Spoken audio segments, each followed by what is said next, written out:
শুরু করছি আজকের গল্প সমরেশ বসুর লেখা ইঁদুরের খুটখুট। অনেককাল ধরে বড়দের গল্প শুনিয়ে শুনিয়ে আমি নিজেও যেন কেমন হাঁপিয়ে পড়েছি, অথচ যাদের সঙ্গে গল্প করতে পেলে আমার মন খুশিতে ভরে ওঠে তাদের একটা গল্প নিজে থেকে শোনাতে পারি না। শোনাবার খুব স্বাদ, কিন্তু স্বাদ থাকলেই তো আর সাধ্যে কুলোয় না। বড়দের গল্প শুনিয়ে শুনিয়ে মনটা কেমন যেন মরচে ধরে গিয়েছে।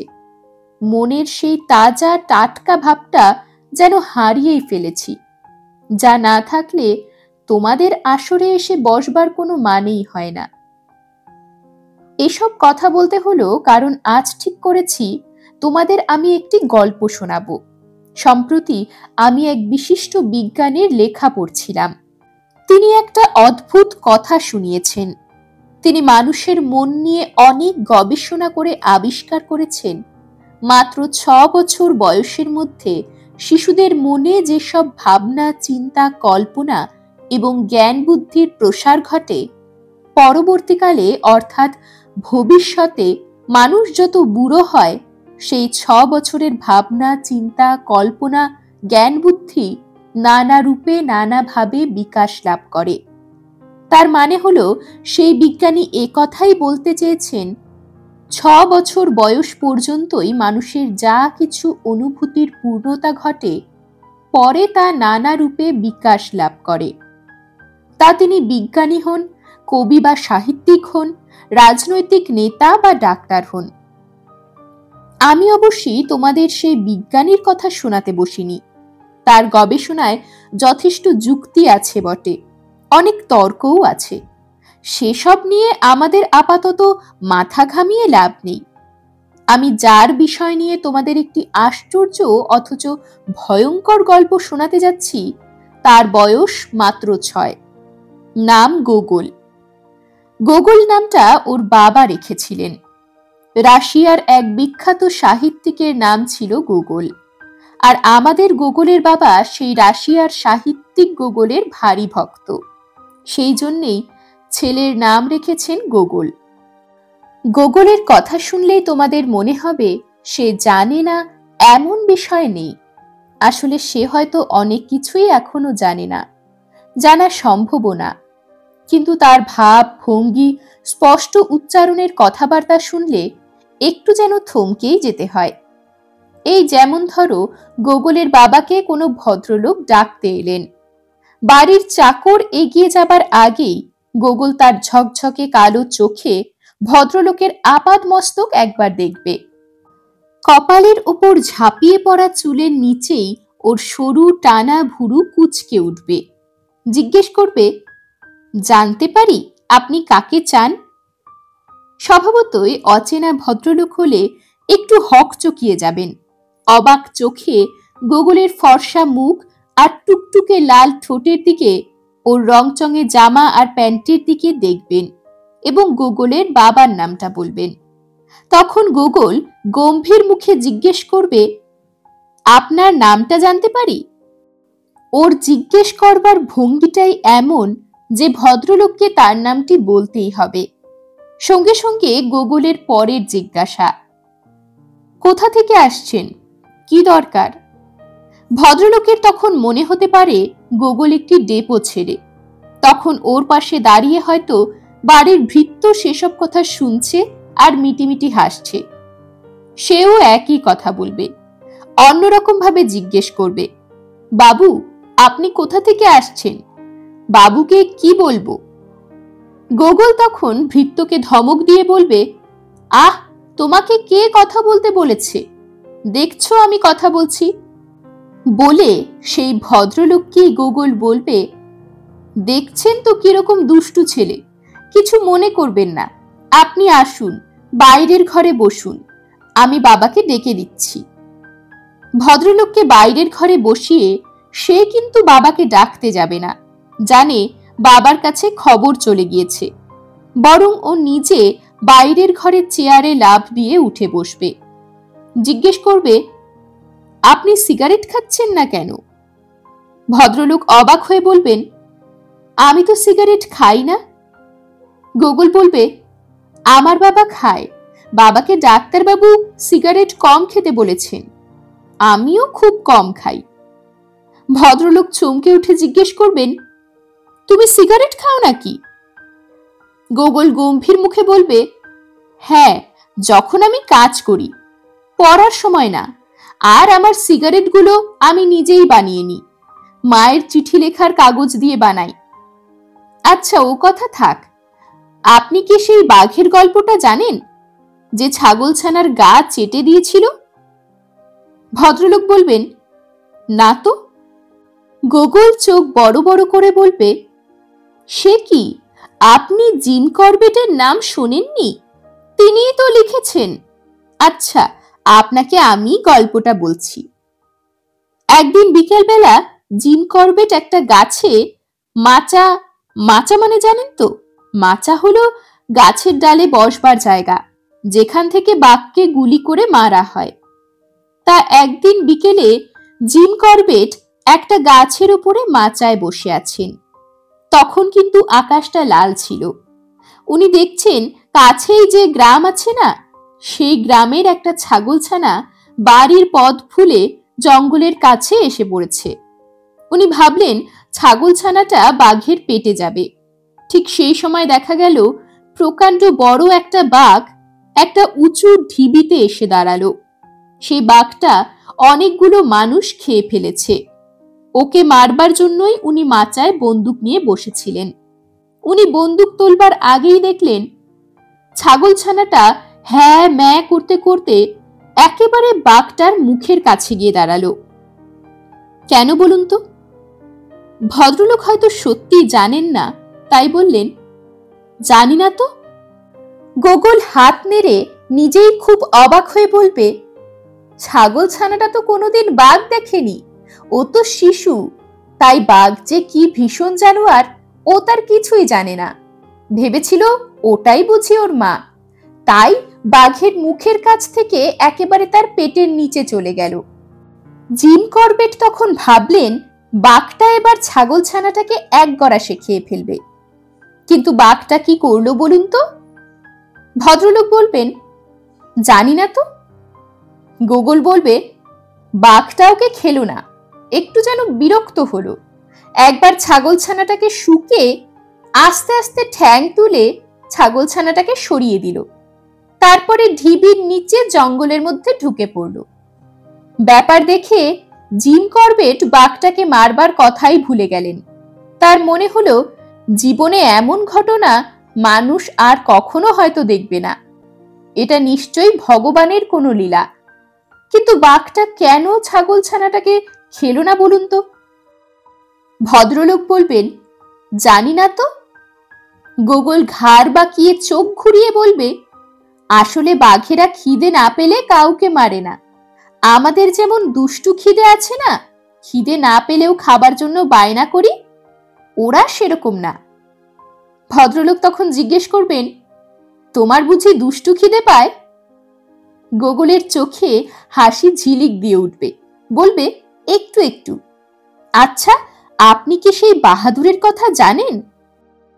ভদ্রলোক অবাক হয়ে জিজ্ঞেস করবেন, কোন বাহাদুর? গোগলও ভদ্রলোকের এত কম জানা আছে দেখে খুব অবাক হয়ে বলবে, যুথপতি বাহাদুর। ভদ্রলোক অবাক হয়ে জিজ্ঞেস করবেন, যুথপতিটা কি? গোগল এবার ঠোঁট আর জিভ দিয়ে একটা শব্দ করবে, যেন ও ভদ্রলোককে করুণা করছে। বলবে, যুথপতি জানেন না? জঙ্গলে হাতিদের যে দল থাকে, তার যে সর্দার থাকে, তাকে বলে যুথপতি। ভদ্রলোক অবাক হয়ে বলবেন, ও তাই নাকি?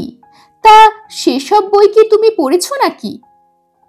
গোগল বলবে, আমি এখনো এতটা ভালো করে পড়তে শিখিনি, মা আমাকে পড়ে শোনায়, আমার সব মনে থাকে। অবশ্যই আমারও একটা গল্প লেখার খাতা আছে, তাতে অনেক গল্পই লিখি, তবে বানান একটু ভুল হয়, মা ঠিক করে দেয়। তারপরে শুনুন, বাহাদুর নামে একজন যুথপতি ছিল ছোটনাগপুরের জঙ্গলে। এ সময় হয়তো গোগলের বাবা এসে পড়বেন এবং ভদ্রলোকের সঙ্গে কথা আরম্ভ করবেন। ওহো, আপনি এসে গেছেন, আমার একটু দেরি হয়ে গেল। গোকুল তাড়াতাড়ি বলবে, বাবা আমি আগে বাহাদুরের গল্পটা বলে নি। গোকুলের বাবা বলবেন, না গোকুল, লক্ষ্মী বাবা, এর সঙ্গে আমার অনেক জরুরি দরকারি কথা আছে, তুমি এখন ভেতরে যাও। গোকুল চেয়ার থেকে লাফিয়ে নামবে, হতাশ মুখখানি ভারী করে বলবে, তোমাদের খালি দরকারি আর জরুরি কথা, বাহাদুরের গল্পটা বুঝি কিছু না? ভদ্রলোক তখন বলবেন, দরকারি কথা সেরেই আমি তোমার বাহাদুরের গল্প না শুনে যাচ্ছি না। গোকুল একটু চোখ পাকাবার ভঙ্গি করে বলবে, ঠিক তো, মিথ্যা কথা বলবেন না, পাপ লাগবে। গোকুলের বাবা বলবেন, হ্যাঁ হ্যাঁ, কেউ তোমাকে মিথ্যা কথা বলছেন না, তুমি এখন ভেতরে যাও তো। গোকুল তখন চলে যাবে। আসলে ব্যাপারটা হয়েছে কি, বাড়িতে গোকুল ভারী নিঃসঙ্গ। মা রান্না বান্না আরো 10 রকম কাজ নিয়ে ব্যস্ত থাকেন, চাকরও তাই। ও স্কুলে যায় বটে, তারপর যে ওর আর সময় কাটতে চায় না। সেই দুপুরে মা কখন একটু গল্প পড়ে শোনাবেন, তারপরেও বিকেল আছে, সন্ধে আছে। রোজ রোজ ওকে বেড়াতে নিয়েও যাওয়া হয় না, বাবা থাকেন বাড়ির বাইরে কাজে, সেই জন্যেই ও কাউকে পেলে ছাড়তে চায় না। আর সত্যি সত্যি ও চমৎকার গল্প বলতে পারে, লেখেও। লেখাগুলো অবশ্যই মায়ের কাছে শোনা গল্পগুলোরই মতো প্রায়, একটু এদিক ওদিক থাকে, সেটাও নিজের বানানো। তাছাড়া গোকুল প্লাস্টার দিয়ে নানা রকম মূর্তি তৈরি করে, বাড়ির যাবতীয় ফেলে দেওয়া ইলেকট্রিকের তার, নষ্ট হয়ে যাওয়া সুইচ, সেসব দিয়েও সে অনেক কিছু তৈরি করে। জিজ্ঞেস করলে বলে, মাইক তৈরি করা হচ্ছে, আলো জ্বলছে না, সুইচ ঠিক করা হচ্ছে। মোটের ওপর গোকুল একদিকে যেমন নিঃসঙ্গ, অন্যদিকে আবার তেমনই ব্যস্ত। তখন ওকে 10 বার ডেকেও চান করানো খাওয়ানো যাবে না। যাই হোক, যে অদ্ভুত আর ভয়ঙ্কর গল্পটা বলতে যাচ্ছি এবার সেটাই বলি। জুন মাসে গোকুল বাবা মায়ের সঙ্গে কাশ্মীরে বেড়াতে গেল। মনে মনে তার যত আনন্দ ততই উত্তেজনা। ও ওর বাবার কাছে আগেই শুনে নিয়েছে হিমালয়ের অভ্যন্তরে 40 মাইল চওড়া 80 মাইল লম্বা এক অপূর্ব সুন্দর উপত্যকা আছে। সেই উপত্যকা ভূমি হলো কাশ্মীর। গোকুলরা সকালবেলা যখন পাঠানকোটে এসে পৌঁছলো, দেখা গেল সেখানে বেশ একটা উত্তেজনা আর পুলিশ মিলিটারি টহল দিচ্ছে। লোকজনকে ডেকে নানা রকম জিজ্ঞাসাবাদ করছে, সে কোথা থেকে এসেছে, কোথায় যাবে। সন্দেহবশত অনেকে ট্রাঙ্ক সুটকেস খুলেও দেখছে। এমনকি গোকুলের বাবাকেও একজন পুলিশ অফিসার ইংরেজিতে কি সব কথাবার্তা জিজ্ঞেস করলেন। বাবা পকেট থেকে রেলের টিকিট, তার অফিসের কার্ড সবই দেখালেন। মাকে আর গোকুলকেও দেখিয়ে পরিচয় দিলেন।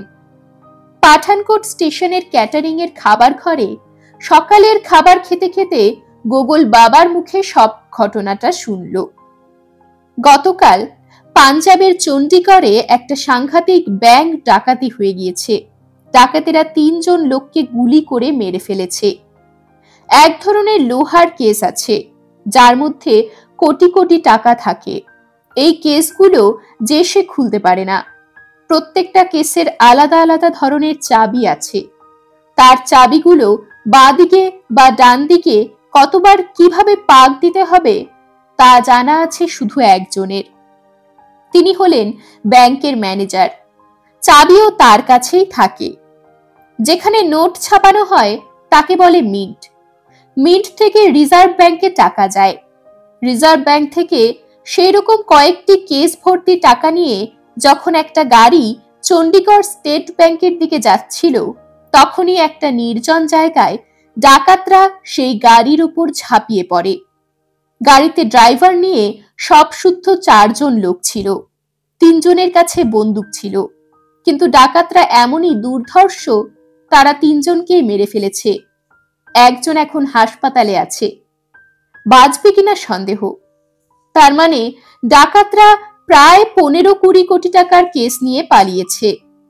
চারদিকেই সেই ডাকাত দলের সন্ধান চলছে। কেউ কেউ অনুমান করছে ডাকাত দল হয়তো কাশ্মীরে ঢুকে ভারতবর্ষের সীমানা পেরিয়ে পাকিস্তান পালিয়ে যাবে। সেই জন্য সমস্ত লরি, ট্রাক, প্রাইভেট গাড়ি, বাস, পুলিশ আর মিলিটারি খুঁজে খুঁজে দেখছে। সব থেকে মুশকিল হয়েছে ডাকাত দলকে কেউ চেনে না, বা তারা কি গাড়ি নিয়ে পালিয়েছে তাও কেউ বলতে পারে না। যারা পারত তাদের 3 জনই তো মারা গিয়েছে। একজন এখন অচৈতন্য অবস্থায় হাসপাতালে পড়ে আছে। গোগল খাবার খেতে খেতে বাবার মুখে সমস্ত ঘটনাটা শোনার পর মনে মনে কেবলই কল্পনা করার চেষ্টা করতে লাগলো ডাকাতগুলোর চেহারা কিরকম হতে পারে। খাবার খেয়ে বাইরে বেরিয়ে ও প্রত্যেকটা লোকের মুখের দিকে ভালো করে দেখতে লাগলো। লম্বা চওড়া চেহারা আর বড় গোঁফ দেখলেই ওর মনটা যেন ছ্যাঁত করে উঠতে লাগলো। কিন্তু পর মুহূর্তেই তাদের হাসি আর কথাবার্তা শুনে অন্যরকম মনে হলো। ওদিকে ওর মা তাড়া দিলেন, পাঠানকোট থেকেই চান করে নিতে হবে, তাই নিতে হলো। তারপরে বেশ একটা ঝকমকে সুন্দর বাসে উঠে ওরা কাশ্মীর যাত্রা করলো। পাহাড়ের উপর দিয়ে একে বেঁকে যেতে যেতে নানা রকম দৃশ্য দেখে ডাকাতির কথাটা গোগল প্রায় ভুলেই গেল। খাতা আর পেন্সিল নিয়ে হঠাৎ হঠাৎ একটা করে কথা লিখতে লাগলো। গাড়ির মধ্যে ভারতের নানা প্রদেশের মহিলা পুরুষেরা রয়েছেন। তাদের ভাষা গোগলের জানা না থাকলেও সকলের সঙ্গেই তার বেশ ভাব হয়ে গেল। সকলেই তাকে গাল টিপে মাথার চুলে হাত বুলিয়ে আদরও করল। এক দাড়িগোঁফওয়ালা তলোয়ারধারী শিখ ওকে চুমু খেতেই ওর ভীষণ সুরসুরি লেগে গেল। রাত্রিবেলাটা ওদের কাটাতে হলো কুদ বলে একটা জায়গায়। পরদিন ভোরবেলা আবার যাত্রা শুরু হলো। গোগল আর বাইরে থেকে দৃষ্টি ফেরাতে পারে না। দুপুরের দিকে ওরা যখন কাশ্মীর পৌঁছলো, সমতলের মতো সেই উপত্যকায় গোগল একেবারে মুগ্ধ। হিমালয়ের বুকে যে এরকম সুন্দর হ্রদ আছে, ভাসমান বাগান আছে, ও ভাবতেই পারেনি। ঝিলম নদীর দিকে তাকিয়ে ওর চোখ চকচক করে উঠল। বাবা ওকে চিনিয়ে দিলেন চিনার গাছ। যেমন বিশাল গাছ তেমনই ওর পাতা। সব থেকে ওর আনন্দ হলো যখন বাবা একটা বোট ভাড়া করলেন। কোনো হোটেলে ওরা থাকলো না, হাউস বোটটাই একটা বাড়ি। তার মধ্যে বসবার ঘর, খাবার ঘর, শোবার ঘর, বাথরুম সব আছে। এমনকি ইলেকট্রিকের আলোও আছে। কয়েকদিন হাউস বোটে থেকে গোগলরা বেড়াতে গেল পহেলগাঁও বলে এক জায়গায়। কাশ্মীর শহর থেকে 60-65 মাইল দূরে পহেলগাঁও। জায়গাটা লিডার নদীর ধারে। পাহাড়ি নদী পাথরে ধাক্কা খেয়ে গর্জন করে বয়ে চলেছে। নদীর ওপারে পাহাড়, পাহাড়ের গায়ে পাইন বন, আর বনের মাথায় পাহাড়ের চূড়া বরফে সাদা ধপধপ করছে। গোগল এসব ছবিতেই দেখেছে, চোখে এই প্রথম দেখল। এখানেও ছোট ছোট হোটেল আছে, কিন্তু হ্রদে যেমন হাউস বোট থাকে, পহেলগাঁওয়ে তাঁবু আছে। গোগলের বাবা তাঁবুতে থাকাই ঠিক করলেন। সবুজ ঘাসওয়ালা উঁচু নিচু এক একটা জায়গা বেছে নিয়ে তাঁবু খাটানো হয়েছে। গোগলের বাবা তাঁবুওয়ালাদের সঙ্গে কথা বললেন। তাঁবুওয়ালা একটা বেশ বড় খাটানো তাঁবু দেখালো, যার ভেতরে 3টে ভাগ আছে। সামনের ভাগে কয়েকটা চেয়ার আর একটা টেবিল। টেবিলে আবার কয়েকটা ইংরেজি ম্যাগাজিনও আছে। তার পরের ভাগটা বেশ বড়, সেখানে 2টো বড় বড় খাটিয়া আছে। গোগল বুঝে গেল এটাই তাঁবুর ভেতরে শোবার ঘর। তার পেছনে বাথরুম, সেখানেও কাঠের পাটাতন পাতা আছে। বালতি, ঘটি আর গোগল জানে বাকি 2টো জিনিসকে বলে কোমোড। হাউস বোটেই বাবা শিখিয়ে দিয়েছিলেন। তাঁবুওয়ালাই জানিয়ে দিল তারা খাবারও দেবে, যা গোগলদের খেতে ইচ্ছা হয়। সত্যি কি মজা! বেড়াবার জন্য যে এত ব্যবস্থা আছে, আগে গোগল জানতো না। ওর সঙ্গে তাঁবুওয়ালার খুব ভাব হয়ে গেল। সে আবার ভাব করিয়ে দিল টাট্টু ঘোড়াওয়ালার সঙ্গে। গোগলের বাবা টাট্টুওয়ালাকে গোগলকে ঘোড়ায় চাপিয়ে বেরিয়ে নিয়ে আনতে বললেন। টাট্টুওয়ালা গোগলকে টাট্টুতে চাপিয়ে মাঠ আর পাইন বনের দিকে বেড়াতে নিয়ে গেল। পাইন বনের ফাঁকে ফাঁকে মাঠেও তাঁবু পড়েছে অনেক। আশেপাশে অনেক গাড়ি দাঁড় করানো। যাদের গাড়ি আছে তারা অনেকে গাড়ি নিয়েও বেড়াতে আসে। কয়েকটা গাড়ির পেছনে আবার আলাদা করে ভ্যান জুড়ে দেওয়া রয়েছে, ঠিক যেন গাড়ির পেছনে একটা মালগাড়ির ওয়াগান। গোগল টাট্টুওয়ালাকে ওগুলো দেখিয়ে জিজ্ঞেস করলো, ওগুলো কি? টাট্টুওয়ালা বাংলা কথা না বুঝলেও গোগলের প্রশ্নটা বুঝে নিল। জবাব দিল, উসমে সব লোগো কা সামান হ্যাঁ। গোগল জিজ্ঞেস করলো, সামান কি? টাট্টুওয়ালা হেসে বলল, সামান নেহি জানতা খোকা বাবু, মাল মাল, বাক্সা বিস্তারা। গোগল বুঝে নিয়ে বলল, বাক্স আর বিছানা, তার জন্য এক বড় মালগাড়ি? টাট্টুওয়ালা হাসল, কোনো জবাব দিল না। গোগল বেশ খানিকক্ষণ টাট্টুতে চেপে বেড়ালো। জায়গাটা ওদের তাঁবুর কাছেই। দুপুরবেলা খেয়েই গোগল ওর খাতা আর পেন্সিল নিয়ে বেরিয়ে পড়ল। বাবা বললেন, বেশি দূরে কোথাও যেও না, কাছে পিঠেই থেকো। গোগল মাঠ আর পাইন বন দেখিয়ে বলল, আমি ওদিকটায় থাকবো। গোগল মাঠ আর পাইন বনের দিকে গিয়ে খানিকক্ষণ ঘুরল। ওর মনে হলো ওর বয়সী ছেলেরা সকলেই বোধহয় পাঞ্জাবি। কয়েকজনের সঙ্গে অল্প দু চারটি ইংরেজিতে কথা হলো, কিন্তু তেমন জমল না। তখন গোগল খাতা পেন্সিল নিয়ে বসে গেল। বড় বড় করে লিখল, পাইন বন অতি সুন্দর, লোকরাও সুন্দর। গোগল ওর বাবার কাছে দুপুরবেলা জেনে নিয়েছে গাড়ির পিছনে জোড়া ওগুলোকে নাকি অটো ভ্যান বলে। ও ঘুরে ঘুরে হঠাৎ একটা অটো ভ্যানের কাছে গিয়ে দাঁড়িয়ে পড়লে। অটো ভ্যানের সামনে কোনো গাড়ি নেই, শুধু ভ্যানটা রয়েছে। গোগলের মনে হলো ভ্যানটার মধ্যে যেন ঠুংঠাং করে একটা শব্দ হচ্ছে। ও খুব অবাক হলো। ভ্যানটার পেছনে গিয়ে দেখলো তার দরজায় মস্ত বড় বড় দুটো তালা ঝুলছে, অথচ শব্দটা কিসের? গোগলের মনে হলো ও বোধহয় ভুল শুনেছে। আসলে ভেতরে বোধহয় ইঁদুর রয়েছে, ইঁদুর ঠুকঠুক করছে।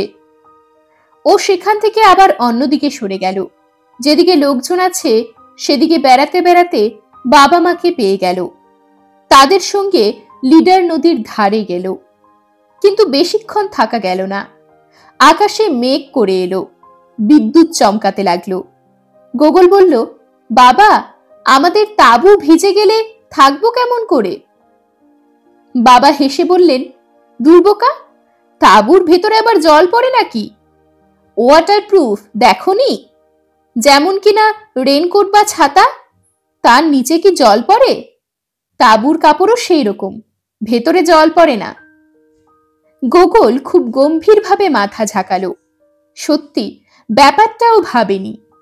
ওরা তাঁবুতে ফিরতে না ফিরতেই বৃষ্টি নামলো আর দারুণ শীত করতে লাগলো। বাবা তাঁবুর মুখ ভালো করে বেঁধে দিলেন। পরের দিন সকালবেলা ঝকঝকে রোদ উঠল, সব যেন নতুন হয়ে উঠেছে। গোগল সেই মাঠ আর পাইন বনের দিকে গেল। এদিক ওদিক ঘুরতে ঘুরতে ও সেই ভ্যানটার কাছে গেল। ভ্যানটার সঙ্গে এখন গাড়িটাও রয়েছে। এক ভদ্রলোক গাড়িতে বসে বসে সিগারেট খাচ্ছেন, বাবারই বয়সী হবে। তিনি গোগলকে দেখতে পেলেন না, কিন্তু ভ্যানের ভেতরে সেই ঠুং ঠুং শব্দ হচ্ছে। গোগল ভ্যানটার চারপাশে ঘুরে গাড়ির সামনে এসে দাঁড়ালো। সেই সময়ে ভদ্রলোক ওর দিকে তাকালেন। সামনে থেকে মনে হলো ভদ্রলোক বাবার থেকে যেন বয়সে ছোট। লম্বা জুলফি, সরু গোঁফ, গালে অল্প দাড়ি গজিয়েছে। গোগলকে দেখেই লোকটি হঠাৎ ঝুঁকে পড়ে গাড়ির হর্ন বাজিয়ে দিল। অমনি ঠুং ঠুং শব্দটাও থেমে গেল। লোকটি গোগলকে জিজ্ঞেস করল, কেয়া মাংতা বাচ্চ? গোগল বলল, কিছু না, ইঁদুর মানে র‍্যাট র‍্যাট ঠুক ঠুক করছে। বলে ভ্যানের দিকে দেখিয়ে দিল। লোকটা হেসে বলল, হ্যাঁ, উসকো অন্দর মে ইন্দুর হ্যায়, মার দেগা। গোগলও হেসে সরে গেল। চলে যাবার সময় হঠাৎ ভ্যানের উঁচু গায়ে ফুটোর দিকে ওর চোখ পড়ল। পড়তেই দেখল একটা চোখ ওকে দেখছে। যেই চোখাচোখি হলো অমনি চোখটা সরে গেল। ওটা যে ইঁদুরের চোখ না তাতে কোনো সন্দেহ নেই। মনে হলো মানুষের চোখ, কিন্তু তা কি করে সম্ভব হবে? ভ্যানের মধ্যে মানুষ থাকবে কেমন করে? গোগল কি গাড়ির লোকটাকে কিছু বলবে? থাক, না বলাই ভালো। ও চলে যেতে যেতে ভাবলো, লোকটা তখন হঠাৎ হর্ন বাজালো কেন, আর তখনই ঠুং ঠুং শব্দটাও বন্ধ হয়ে গেল। এর মধ্যে কি ব্যাপার থাকতে পারে? গোগল তাঁবুতে ফিরে বাবাকে ঘটনাটা বলল। বাবা বললেন, তুমি নিশ্চয়ই ভুল দেখেছ, ওটা কখনো মানুষের চোখ হতে পারে না। ভ্যানের কোনো জানলা দরজা থাকে না, ওর মধ্যে মানুষ থাকলে দম বন্ধ হয়ে মরে যাবে। গোগলের মনে হলো কথাটা ঠিক, কিন্তু ও কি এতই ভুল দেখেছে? ও অন্যদিকে বেড়াতে বেড়াতে ভাবতে লাগলো। দেখলো এখানেও পুলিশ আর মিলিটারি টহল দিয়ে বেড়াচ্ছে, নিশ্চয়ই সেই ব্যাংক ডাকাতির ডাকাতদের ধরবার জন্য। তাঁবুওয়ালা ওর বাংলা কথা বুঝতে পারে, সেও বেশ ভাঙা ভাঙা বাংলা বলতে পারে। ও গিয়ে তাঁবুওয়ালাকে জিজ্ঞেস করলো, এখানে এত পুলিশ আর মিলিটারি টহল দিচ্ছে কেন? সেই ডাকাতদের ধরবার জন্য? তাঁবুওয়ালা বলল, হ্যাঁ খোকা বাবু, ডাকাত লোক ইধারেও আসতে পারে। পুলিশ বাতলাচ্ছে কি ডাকাত লোক নাকি ইধারে কোথাও এসেছে। পুলিশ খবর পেয়েছে? তাঁবুওয়ালা বলল, তা জানি না, তবে উ লোক ডাকাত খুঁজছে। গোগল বলল, কিন্তু এখানে তো সবাই বেড়াতে আসে, ডাকাতরা কি এখানে আসবে? তাঁবুওয়ালা বলল, আসতে ভি পারে, উ লোক হর জায়গা যেতে পারে। গোগল চিন্তিত হয়ে তাঁবুতে ফিরে গেল। গোগল দুপুরবেলা খেয়ে দিয়ে বাবার পাশে একটু শুয়ে রইল। তারপর বাবাকে বলে বেরিয়ে পড়ল খাতা পেন্সিল নিয়ে। এক জায়গায় বসে লিখল, ভ্যানের মধ্যে ইঁদুরের ঠুকঠুক। তারপরে পাইন বনের দিকে তাকিয়ে দেখল ভ্যানটা রয়েছে, গাড়িটা নেই। গোগল ভ্যানটার কাছে গেল, কোনো শব্দ হচ্ছে না। ও সেই ফুটোটার দিকে তাকালো, না, কোনো চোখ দেখা যাচ্ছে না। কিন্তু ভিতরে যেন খুট করে একটা শব্দ হলো। এইবার গোগল ভ্যানটার গায়ে কান ঠেকিয়ে শুনবার চেষ্টা করলো কোনো শব্দ হচ্ছে কিনা। ও চমকে উঠল।